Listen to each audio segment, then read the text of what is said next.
Here's Brian and Lance.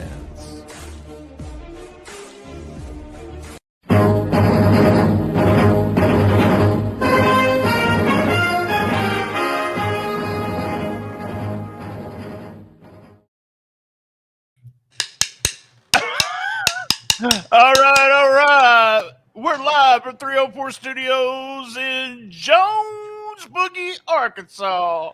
Oh, mixing it up. Jones Boogie, that's right. This is WTF News Desk, and this is an STSPod.club production. I'm BT. I don't think you can see my little thing. Look. Oh, I'm sorry, my bad. I'm BT, and right over there is my friend Lance. Lance told me yesterday, he said he don't go to weddings in the winter. And I said, Lance, why do you not go to weddings? Go to weddings in the winter. And he said, because someone always gets cold feet. Come on, do the drum thing. You got to do the. Yeah. He is from Chicago, the home of the best damn pizza in the world. And if you don't believe that, fuck you. He's the snark of excellence, my partner in crime. He is Lance Levine. How are you, Lance? I'm doing good here in the Ranch Chicken and a Biscuit Studios here in Chicago. One of my favorite, the goat of crackers. If you was ask it me, good? Have you the tried original them? Chicken and the Biscuit. I've not opened them yet. Oh man, I can't wait. I can't wait. They have the giant box at Walmart, so that's where you'll find it. So Ranch Chicken and Biscuit, I highly recommend it. They're sponsoring us this month, so thank you to them. So we're here in Chicago for the WTF News Desk, January 2023, as we always do. So I'm excited, man. This is an odd month, so we spin the wheel. The spinning the wheel will not come out until Sunday. So make sure you watch it on Sunday. Before we get any further, because I hear there's some business. Before business, we got to apologize, okay? So I want to apologize, and Lance feels bad about it too. But terrible. The OTO Hall of Fame episode 678, for the first 13 minutes, we both were clearing our throat, and it got on there. And guys, I'm sorry. So we do apologize for that. We are sorry for the clearing of the throats. We will try to keep our maladies to ourselves next time. I don't know, man. I'm gassy tonight, so you never know. All right, so I got to give you numbers. 13 minutes of BT farting. That's right. Listen, brother, you got to hear these numbers. This is crazy. We had our biggest month ever. Ever. 177% more than we had last January. And here's the fun thing, man. We have, in those 30 days, or 31 days of January, people listen to us in 29 different countries. Woo! 29. Botswana, number one. No, the top five, and I don't know. One is USA. USA, yeah. Thank you. Ireland, Singapore, the UK, and Belgium. You're very popular in Belgium. That's what I was told. They call me the Belgian waffle. That's right. Oh yeah, they do. I forgot about that. And Singapore. I'm happy about that one too. Very cool. Top towns: Jackson, Tennessee; Columbus, Ohio; Ashburn, Virginia; Dublin, Ireland; and Chicago, Illinois are our top 5 towns. And this is we're really excited about this. As soon as I sent this to you on text, we were real excited. So what we do every month, since Memphis Wrestling has TV, their episodes usually do so much better than the other episodes. So we just include the top 3 episodes that don't have anything to do with Memphis Wrestling. Mm-hmm. So number 3 was the OTO Wrestle Kingdom. That's episode 674. The Cool Kids Top Stories, 672. That was the number 2 without also the number 5 overall, but the number 1 overall episode. And when I say overall this month, it did something. It did something that it had never done. And that is, it's the number 1 overall episode of everything. So all the Memphis episodes, all the Rolling into Memphis support, WTF is over, motherfucker. Number one overall. Number episode one out of all the shows. I'm looking for my sunglasses. I don't see them. I was going to put on my sunglasses because that is an accomplishment. I'm really super proud of that. Because, like you said, those Memphis shows have always done the best because you've got the built-in YouTube audience, you know. So really proud that WTF came on number one in January. Yeah. Yeah, just excited. I started doing, I guess the last week we did the Shiznit Minute, and I've done it every day. I haven't missed a day yet. And it seems to be drawing people with the Facebook audience, drawing them to everything, but mainly they're drawn to some of the WTF has always been one of those episodes. And I'll challenge anybody, tell your friend to listen to that episode, this month's episode, because if they listen to it one time, buddy, they're hooked. They're love hooked. Doing this. Yes. And if you'll look, no, don't mention him. You'll look in the left-hand corner there, counter, in the left-hand counter of the video. We have a new logo, the news desk. Thank you, Go Chain. That was done by artificial intelligence. It's just so weird, the things that can be done. But we have a new logo. We're not even going to put news desk on it. We're going to brand new shirt. You can walk around with WTF on your shirt and a big-headed bald man with headphones on. Dude, tell us what we're doing, man. Why do we keep talking? Well, first off, I'm going to clear my throat so we can get going on this. Because anyway, 13 more minutes of that. We should do 13 more minutes, right? So, all right, it is the first WTF News Desk of 2023. It is the month of January. We are starting where we always start, at the stipulation match at number 10. So we're going to Japan, Brian. Here we go. Surprise. We got two matches to talk about. We got the DDT Sweet Dreams 2023 tour in Yokohama. Believe it or not, DDT on January 21st. The Extreme title was defended in a Monobake death match. The stipulation is champion Jun Akiyama. Is that how you say it, Jun? Yep. Jun Akiyama has to win 2 out of 3 falls. It's a 2 out of 3 falls match. He has to win by regular rules. This guy's a badass, old school badass. He has to win 2 falls by regular rules, but his opponent, Antonio Honda, can win a fall if he can make Jun laugh. So that's all he has to do is make Jun laugh, and he can win 2 out of 3 falls. So Jun wins the first 2 falls pretty quickly. But then Honda gets him with a joke about nipples and wins a fall. So I know that would work on you, a joke about nipples. It would. A joke about nipples, farting, anything like that. That just makes me laugh. So he wins a fall on a nipple joke somehow. So then Akiyama wins by submission to get the 3rd fall and retain, or the 2nd fall and retain. So real quick, Gene was on an episode of Rampage, and I remember. Yep. Yeah. Yep, he was recently. I had never seen the guy. It was All Japan, right? He made his name right. Yeah, he was he's pretty much a legend, but not a legend anymore. Put it that way. So I think I had the math wrong. June won the first fall. It was 2 out of 3, so he won the first fall quickly. I know somebody's gonna call me on my math here, so I better. Well, especially this match. So he gets the first fall, then Honda gets the 2nd fall with the nipple joke, and then June won the 3rd fall. Or the 2 out of 3 falls to retain by submission. So, all right, forget about the math. So, the Sweet Dreams Tokyo show has a no-fee rumble on, this is, of course, DDT again. No-fee rumble on January 29th. It was won by one Fuminori Abe, not Miho Abe. We talk about her later. So, Fuminori Abe wins the no-fee rumble, which is basically all rookies and no-name people in this rumble. So I had to mention it because the names of the participants were hilarious. There was Dick Slater with a Z, Dick Slater.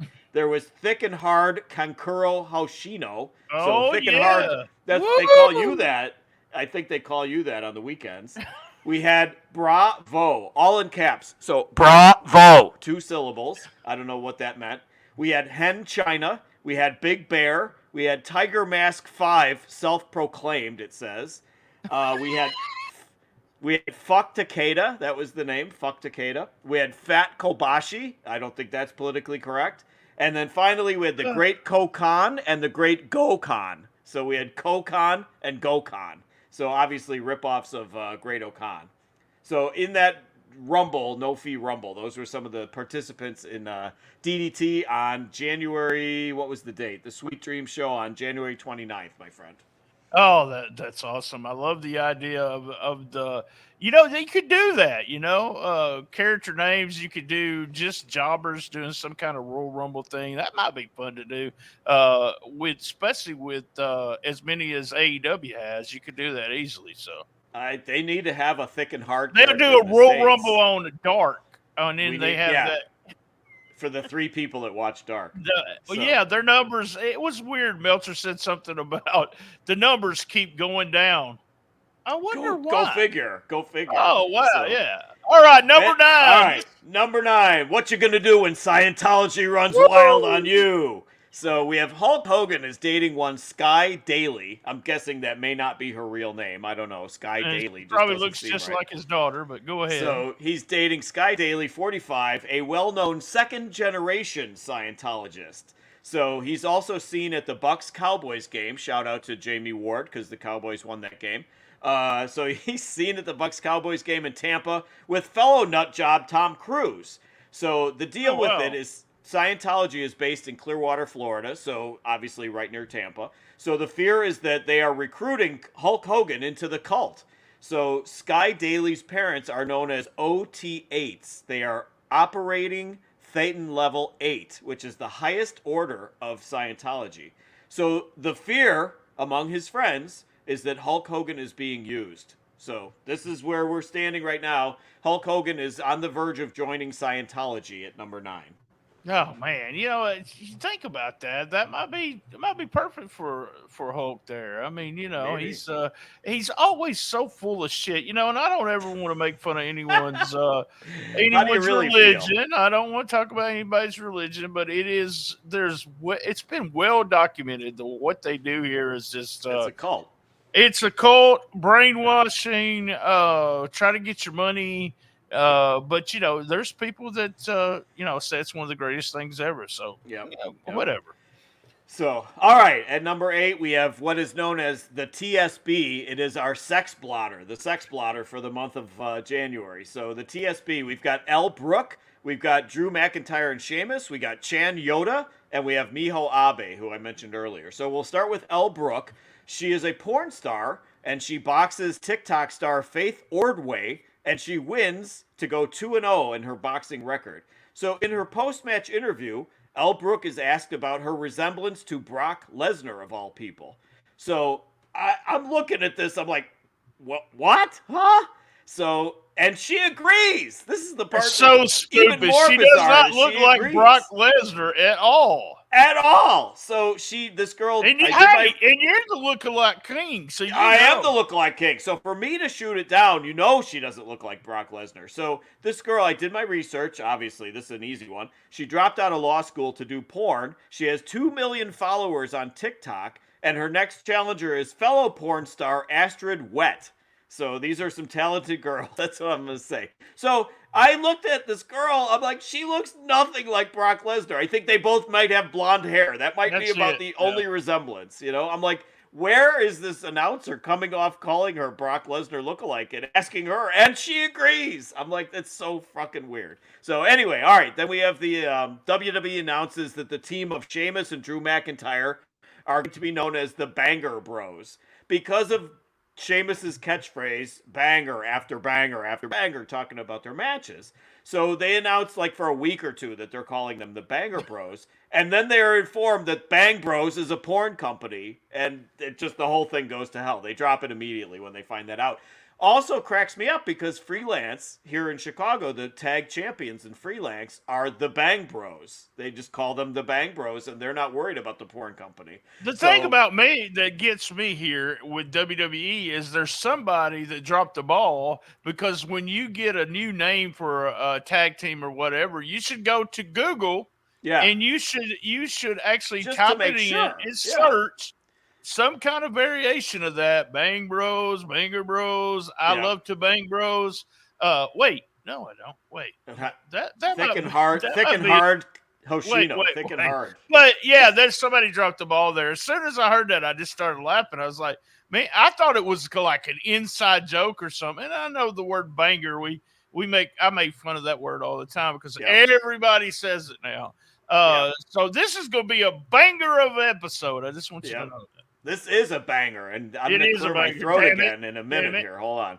So then we go to Chan Yoda. We mentioned her before. She was the she was a porn star, and she wrestled in Stardom, and then some sponsor of Stardom got pissed, and so they dropped her. So my favorite part about this is she's returning to Stardom, and they gave her another chance, so she's coming back to Stardom. Meltzer refers to her as a former AV star.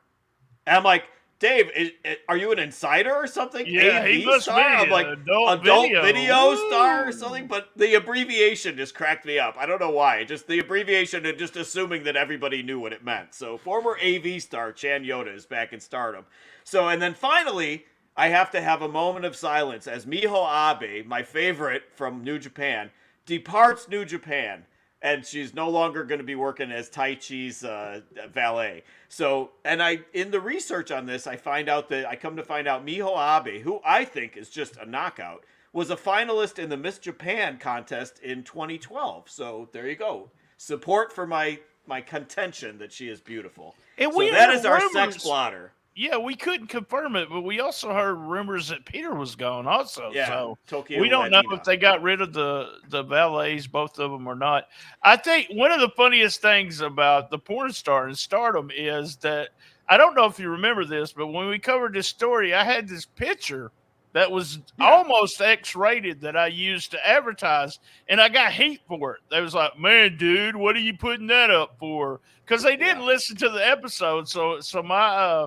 So my response to that guy was, listen to the episode, and you'll know why that picture there. But it was funny because she was actually scissoring somebody. So there you go, for sure.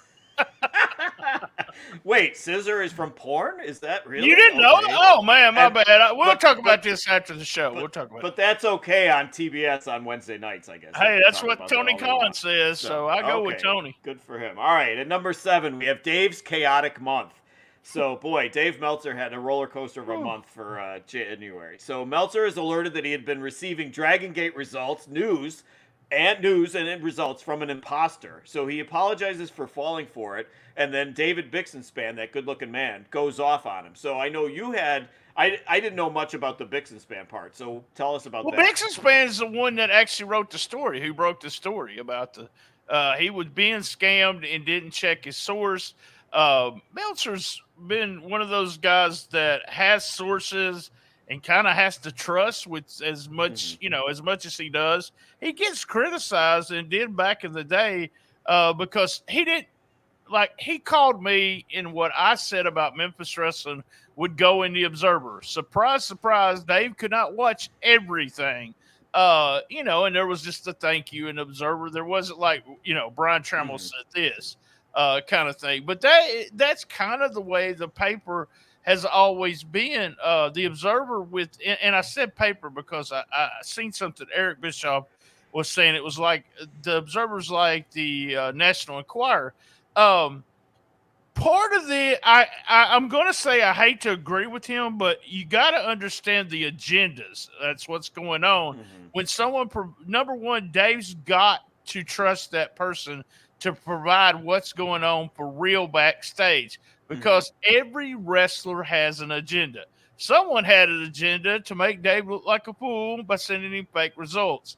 Okay, thumbs down on Dave. He should have actually checked, made sure this was going on. Yeah, and he all acknowledged that. Stuff, he acknowledged that. Yeah, he did acknowledge that. And, as a journalist, you're going to make mistakes.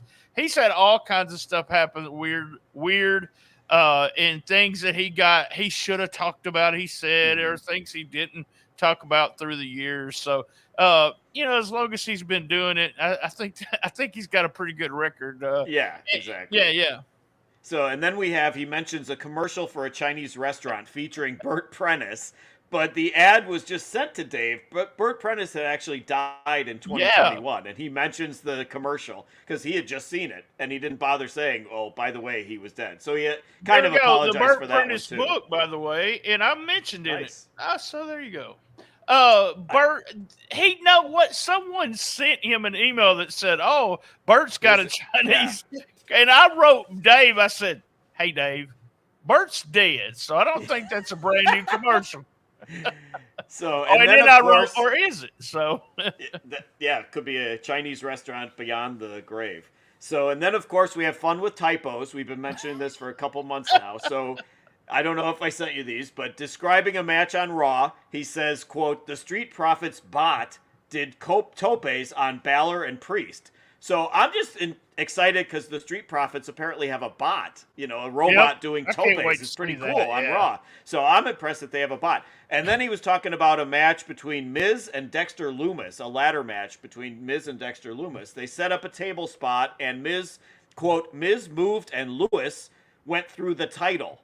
So that's like a double whammy for Dave. Lewis, who's Lewis? I don't know who Lewis is. How did he I go guess through anything? And he went through a title, not the table.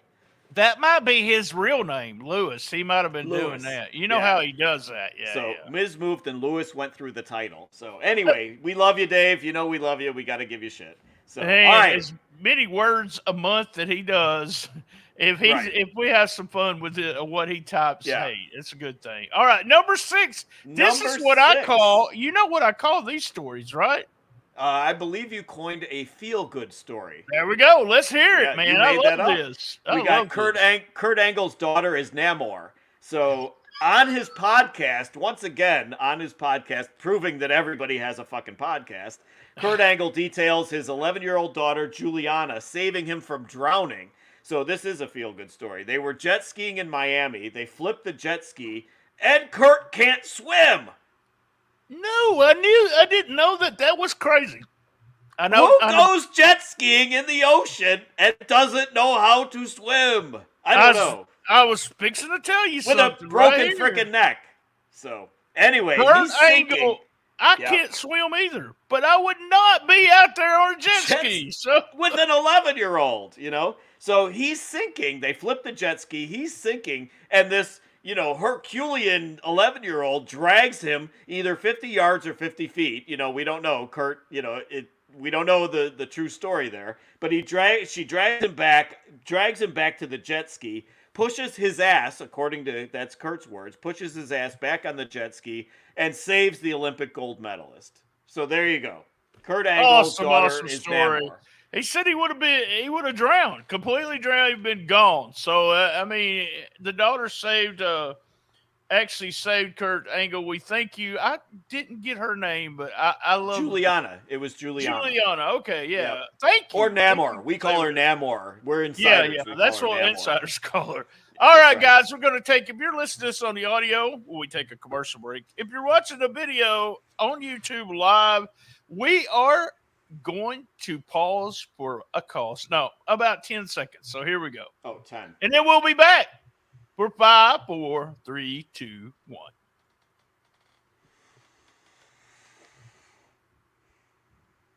All right. We are back. We have 5, 4, 3, 2, 1 to go. You got anything we want to talk about real quick? We, of course, we're a little bit late for this month, but we wanted to definitely send condolences to the Briscoe family. Man, that one touched so many people. The Jay Briscoe passing away, that touched so many people. And just hearing the response from all the fans and all the boys and girls, in the business, just an amazing turnout. And also the way his family is also treating the woman who also died in the car crash, the woman that the cars collided and ran into each other. And also Jerry Jarrett passing away today. Yeah, we had him pass away earlier. He was I didn't know he had cancer, so he was struggling with cancer. He was a legend in this area, kind of right before my time. He was always a figurehead per se. Knew he booked him and Jerry Lawler and Bill Dundee were always the bookers. They'd book for 6 months and then let the other guy book. And he always had a stake in the Memphis wrestling. A legend, and a lot of things he did that were just he did the very first scaffold match, so that he got that idea. And he was on our show. And I want to tell a really quick story. He was on our show. Just I told you before we got started, just the sweetest man ever. But I was having problems. That's when we recorded with Skype. And I was having problems, and I usually don't get nervous with people, but here's a man that, is a legend. And I was like, man, I'm having problems with Skype. Can I call you back? And he goes, oh, it's okay. I'll just go out in my garden. when you get ready, you just let me know. And I'm like, that shows you what Right. kind of the Southern hospitality was Yeah. there. He was just super nice about it. So yeah, our condolences to the families, the Briscoe family. And you know what? When it comes to the Briscoes, and I said this to you, you could always, if you want to watch a ROH pay per view, you never skip their match. You never ever skip their match because it was going to be a good match, no matter who they were going against. So, and also with Jerry Jarrett, we'll talk about that on Rolling Into Info a little bit more. I'm going to say a few things about Jerry on that. So, all right, let's get started, man. 5, 4, 3, 2, 1. At number 5, we're at the smut zone. It's social media uproar time. Yeah, we talked about the sex blotter earlier, but this is something different. So smut is social media uproar time, documenting all the battles on social media among wrestlers and fans and so on. So we got Tessa and Daga. We've got Jade Cargill versus the fans. We got the rehabbing Matt Riddle. And who else do we have here? We got Randy Orton. And we got Logan Paul. Man, we got a full smut this time. So we'll start with Tessa versus Daga. So Tessa Blanchard and Daga are married. Daga, who is known as Miguel Castro behind the scenes. I like that. Name. That should be his name. That should be Miguel his Castro. name. Yeah. So Miguel Castro tweets, quote, "Cheating is the most disgusting, hurtful, and disrespectful thing you could do to someone you say you love," quote unquote. So Taya Valkyrie retweets that. So obviously she's on his side. So, and it's all on January 7th. All this comes out. So, of course, he's married to Tessa Blanchard, who has taken so much hits, has not been in a major promotion in years because she's so disliked in the business. So, anyway, so they're coming to blows on Twitter. Later, they announced that they are getting divorced, and they ask for us to respect their privacy. So apparently, you sent me like three messages on Facebook. I mean, on my email, and I was like, "What is going on?" And the last one was they split up, and I was like, "Yeah." They announced that they're divorcing and they are seeking our privacy. They want us to respect their privacy. So anyway, it just was a weird way to go about letting the news get out there that Daga puts that about cheating. So that obviously puts Tessa in a bad light, but we'll see what comes out on that. So then we got Jade Cargill versus the fans. I like pissed off tweet Jade. I like Jade to begin with, but I like when she gets pissed off on Twitter with the fans. So a fan tweets that Stat, so this fan is obviously an insider. He was talking about Stat. So the fan tweets that Stat was going to beat Jade at All Out and that it will happen when she returns from injury. So Jade says, "You fans think you know everything. Watch the product, you idiots." So I love that just because Jade stays in character as a heel and insults the fans on Twitter. So she stays in character as a heel, but then gets her child and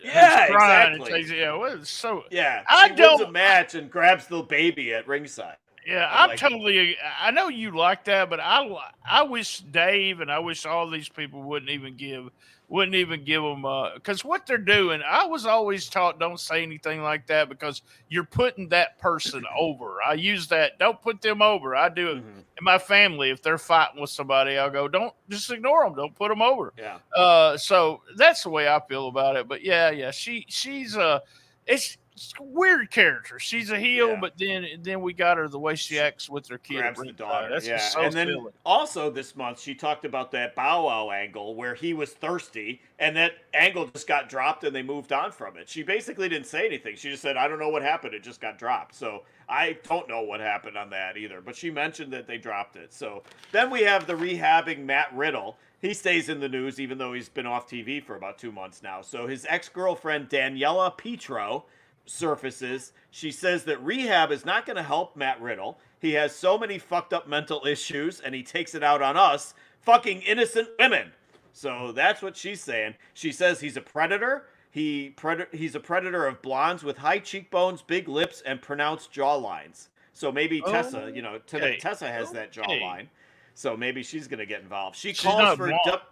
Yeah, it's true. I don't know about her high cheekbones either, or big lips. So anyway, she calls for this Daniela Petro calls for WWE to fire him.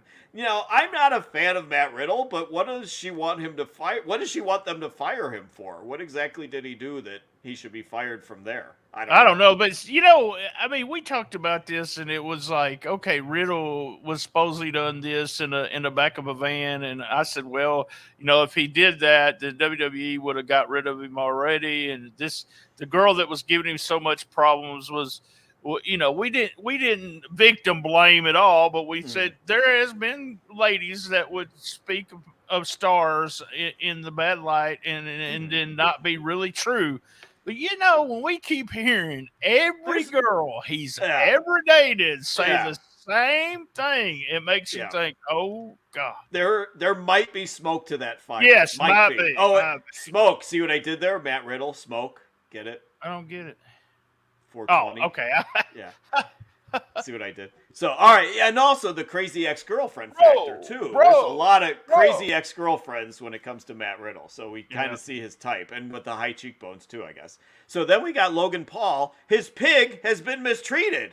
So it seems he had his pet pig, Pearl. That's hard to say. So he had Pearl. It was his pet pig when he lived in L.A. And then he moved to Puerto Rico to train for MMA and boxing and all the shit that he does. So he could not bring Pearl with him to Puerto Rico. So he gave up Pearl, but to a farmer. He says that she was treated like a princess when he lived with Pearl. Your first mistake. Giving it to a farmer. A farmer, yeah, exactly. So he treated Pearl like a princess. He snuggled with her. He brought her to a farm, but the farmer moved 10 months later, and poor Pearl was neglected. So now the Gentle Barn Animal Rescue has saved her. So the reason this is smut, the reason this qualifies here is because, of course, Twitter came down on Logs. They put Logs, L-O-G-S. So I'm like, is that Logs or Logs? It looks like Logs to me. So they came down on him. Twitter came down on him for the mistreatment of Pearl the pig. So he was defending himself. He loves Pearl. So.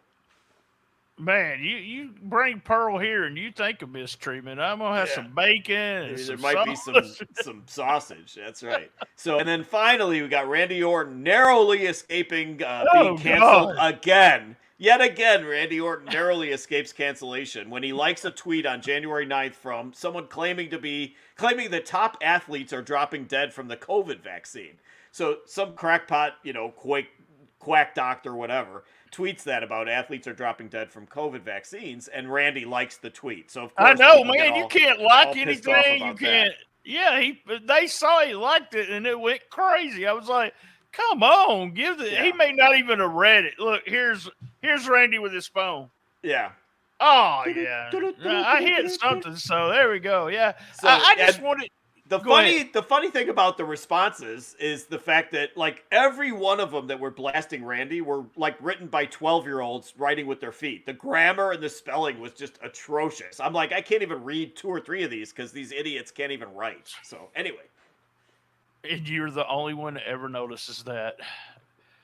All right, and my wife. All right, we're up to number 4. Number 4 is the TCB, the crime blotter. So not to be confused with the sex blotter, we got the crime blotter now. So in this episode, we have Phil Baroni, we have Mr. Do It To It, Steve Cox, and we have UFC fighter Anthony Martin. So we'll start with Phil Baroni. He's arrested on January 1st, New Year's Day, in Nayarit, Mexico. He's charged with the murder of his girlfriend, Paula. It just says Paula is her name. So apparently she's like Cher or Madonna or whatever. He murders the girl. Well, he's accused of murdering the girlfriend. He had fought everywhere. He'd fought in UFC. He'd fought in Bellator. This guy's a journeyman MMA fighter. He claims in a very Jimmy Snuka-esque tale that she hit her head in the shower that he threw her in. I'm like, dude, you just admitted you threw her in the shower and she hit her head. How are you not almost basically admitting that you killed her? He said they had been doing weed and beer, and they went out to get more beer. Doing weed? Really? Doing weed? He said that? Smoking? Yeah, smoking. Yeah, he acknowledges they were smoking weed and drinking beer. Weed. So the police discover that she had 37 different injuries, bruises all over her body. Obviously not funny. And that he had bruises on his hands. I'm like, this is open and shut. I mean, come on, seriously. I talk about. I watch murder shows. That's one of my things that I do to. I know this sounds crazy, but to get away from wrestling and all other things, I think if I had to go back and do it again, I would have probably got into being a detective or a law enforcement when it comes to crimes and stuff because I love the stuff. But guess what? Everything on this case says he done it. He done it. He done it. So yeah, he did it. So neighbors add to it that he had a violent temper. I'm like, you think? He's an MMA guy in the first place. He had a violent temper. So then we go to Mr. Do It To It. Steve Cox is arrested in Tulsa, charged with 2 counts of assault with a dangerous weapon and threatening a violent act. So past accusations about Steve Cox include swerving at 2 cousins. Now, I wasn't sure if it was 2 cousins of his or just 2 cousins that happened to be walking down the street. So cuz, get out the way, cuz. He swerved at 2 cousins who were walking their dogs, threatening to kill them. He leered at kids in a public park, telling one of them, "I'll see you later." That's just gross. Yeah, that's the face he probably made. He threatens to gut one of again with the cousins. He threatens to gut one of the cousins like a fish, and he is spotted cussing at random people while driving. So I'm thinking this guy's taking too many chairs to the head or something. Steve Cox. Oh, I mean, he was somewhat of a name in Dallas back in the day. Yeah, he worked in Dallas and wasn't horrible, but that roster's kind of not as good as everyone thought they were. But this sounds like I don't know if you really think this, but it really sounds like there's either drugs, alcohol, or some mental illness involved in that. I don't know. I'm just saying. 2 out of 3 falls there. And then finally we have, former UFC fighter Anthony Martin is arrested in Springs for assault charges. 911 call goes from a woman who wants to leave the property, and then he will not let her leave. So the police arrive. Anthony Martin squares up with one of the cops and says, "If you touch me, I'll kick your ass. I hate cops, and you can suck my dick." I'm pretty much sure that the cop arrested him at that point. Ugh. You cannot square up on a cop and tell him to suck your dick. So he pleads not guilty. This guy, Anthony Martin, had been dropped by UFC in 2021 when he was arrested in Vegas for pissing in a hallway in Caesar's Palace and punching a guard. We call that the old Chael Sonnen because Chael Sonnen was arrested for the exact same thing. He was pissing in a hallway, punched a guard in Caesar's Palace. You shouldn't piss in a hallway. Wait, I'm confused. Yeah. You're not allowed to piss in hallways, especially in Caesar's Palace, and you cannot punch a security guard. So this is 2, not 1, but 2 UFC guys accused of the exact same thing. So it makes you wonder, don't it? I mean, these people they hire for UFC, it kind of makes you. We cover UFC almost every month when we put the UFC story in, and you said we got to put UFC because we were doing the Facebook page we were doing. Has MMA stuff at the time. We've kind of relaxed on that. But yeah, it's like y'all don't do background checks. Y'all don't talk about. Y'all just want them to fight. So that's all it's about. So before we go any further, we have 3, 2, 1 going. Real quick, number 1, Lance, I appreciate you spending Valentine's night with me, buddy. I do appreciate it. And Valentine's. Yeah, that's the way we say it in the South. And then congratulations on 6 years. We celebrated Happy Shiznit Day. 6 years of putting this podcast out. We want to thank everybody for that. I forgot to say that. But yeah, congratulations, Lance. Me and Lance, we've been together for 6 years. That's some marriages don't even last that. So there you go. I did not get my Valentine from you yet, but I'll accept this audio Valentine in all right, right on. Of chocolates. Send me that Walmart box of chocolates. All right, 3, 2, 1. I just had to say it. At number 3, Vince resumes control and settles with Rita the ref. In one fell swoop, I'm going to go through this. This is rapid fire. In one fell swoop, on January 5th, Vince decides he laid low long enough over the allegations. He forces out members of the WWE Board of Directors. He replaces them with total yes men. He goes back to being the chairman. He's voted in by unanimous vote. Stephanie walks out. H3 remains. Lawsuits start coming in by shareholders. The WWE is for sale. Saudi Arabia may or may not be buying it. And on January 19th, the Wall Street Journal reports that Vince settles out of court with Rita Chatterton, the referee, for millions of dollars over the rape allegations. So Vince basically just wants to, he's back to basically control the sale of WWE so he can basically stay in charge even after the sale. Retire! You're 70 whatever years old. Retire. It's okay. Just go. Make your money. You're a billionaire. Just retire. So Vince resuming control at number 3. I watch another one of my is to watch businesses, documentary about businesses and the way they get started and the way they just collapse by stupid leaders. Okay. Vince is not a stupid leader, but most of the time when they're voted out, they don't come back. They don't. And I remember Richard and Josh from P3 Radio saying, "Oh, he'll come back. He'll come back." And me being the business guy, was like, "No, he can't come back." Well, I didn't know what all it said in the paperwork, but Vince was really smart, not a dumb businessman, because he made sure if someone voted him out, he could just come in and start voting other people out, putting the people he wants in, and they'll vote him back in. So I was shocked by Vince coming back. And there's guys that will not sign contracts now if they were going to move from AEW to WWE because they have Vince back in there. Always a chance, even though Triple H is in control, that Vince will take control again. Yep. He came in so that they can either sell it or get ready for the rights. So it should be the TV rights. Should be interesting to see what happens.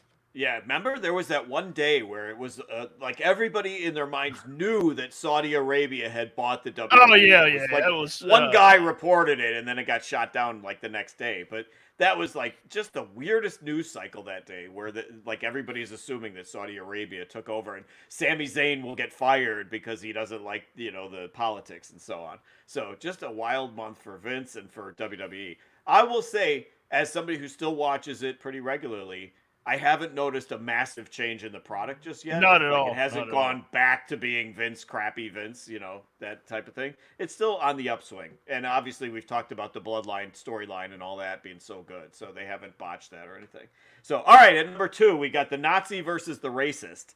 So a fight breaks out at the UFC Performance Institute between Jake Shields, 43, and Mike Jackson, 37. Mike Jackson, most known as the guy who retired CM Punk from MMA. So there was bad blood in the past with these two guys. Jackson says that Shields once spit on him.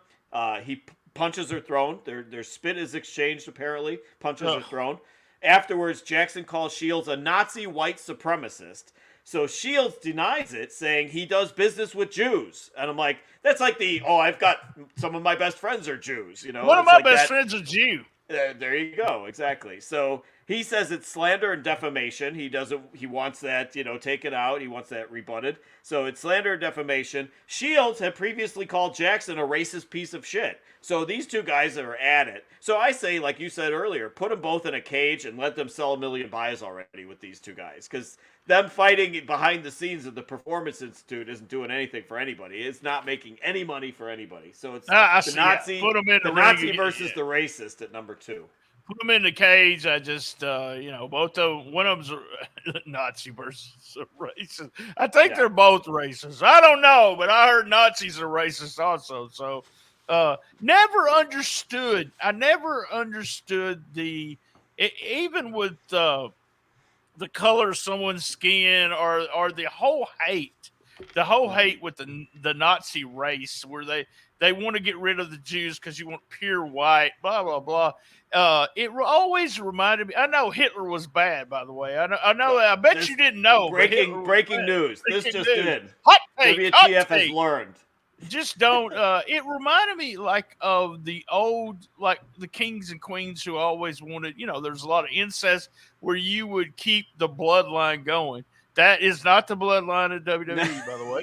But it always reminds me of that. And then you got these two idiots, like you said. This is not making any money. Let them fight it out in the cage, man. That needs to be a pay-per-view. I mean, they've done worse rated pay-per-views than these two guys would draw, I'm sure. Yeah, that's what I love that idea. It Yeah. would probably draw since they got an angle going. Look, Exactly. Real heat, you know. So, all right, at number 1, we're sticking with MMA, sort of, I guess. So we got Dana White. Dana White lives the gimmick at number 1. So assorted I'm women's groups. slapping. I'm sorry, guys. That was funny. I'm sorry. So The assorted women's story's groups. not funny, but No, well, towards the end. So assorted women's groups call for UFC to remove Dana White as president of UFC over the videos that surfaced in January of Dana and his wife Ann slapping each other drunk in a Mexican bar. So no offense to Mexico or anything. They just happen to be in Mexico at a bar, so we're not saying anything weird.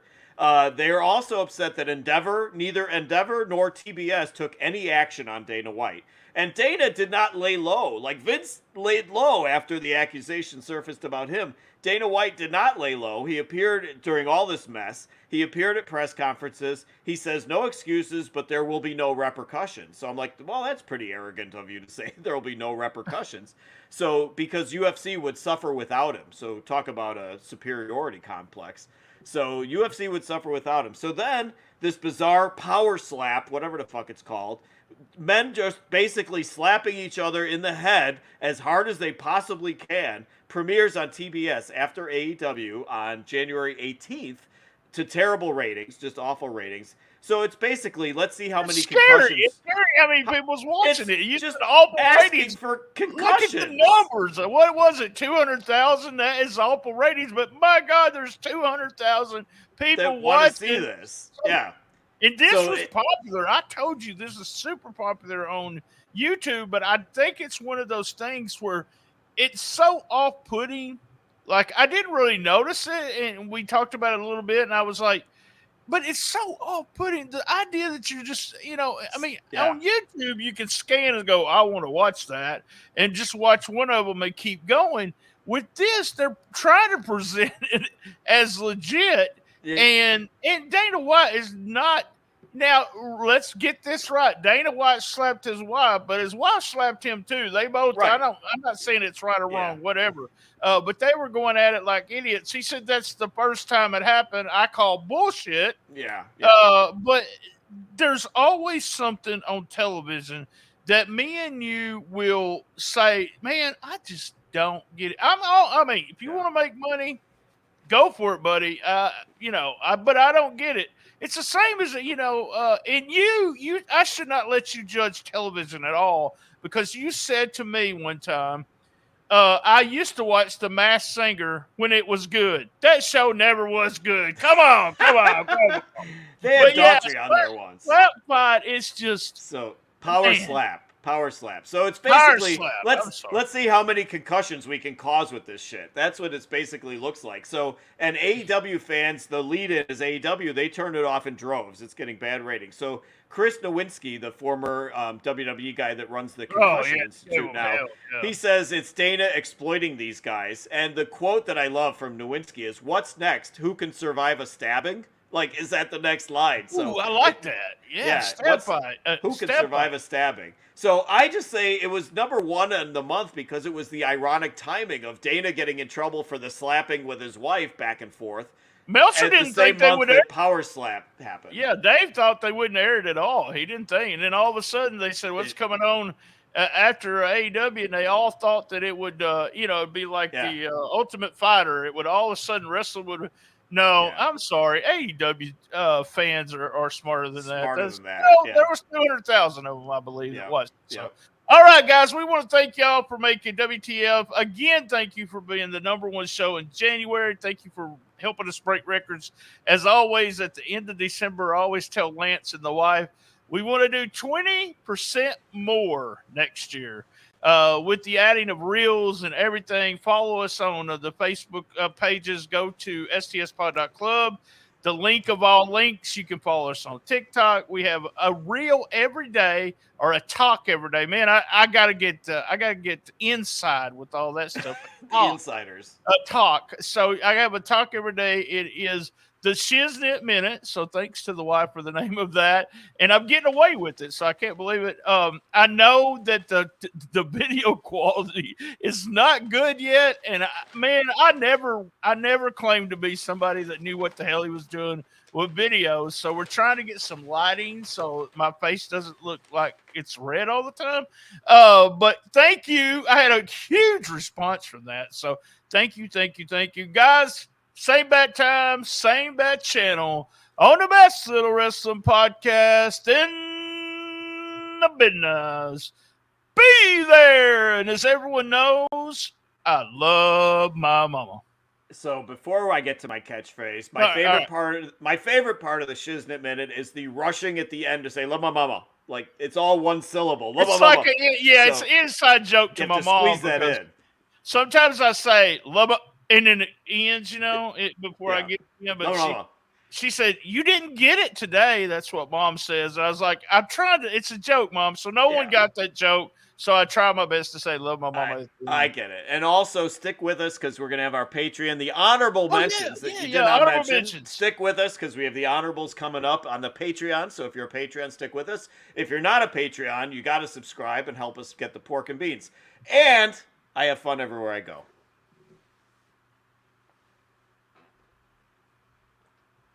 All right, I'm removing this off of. So the Patreons.